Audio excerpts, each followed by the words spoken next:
barataa kutaa sagaleetii deddeebiidhaan yeroo barnoota isaa booda kolfoolii galiinkaa magaalaa Galamsootti deddeebi'ee kan baratu dabalataan jechuudha.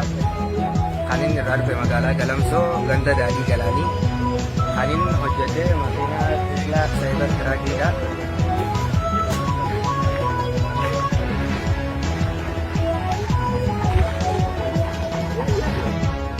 Amma kan inni hojjete makiinaa kana baay'ee gaariidha jechuudha.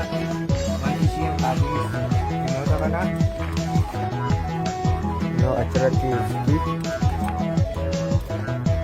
kana samboota ashaaraa biitee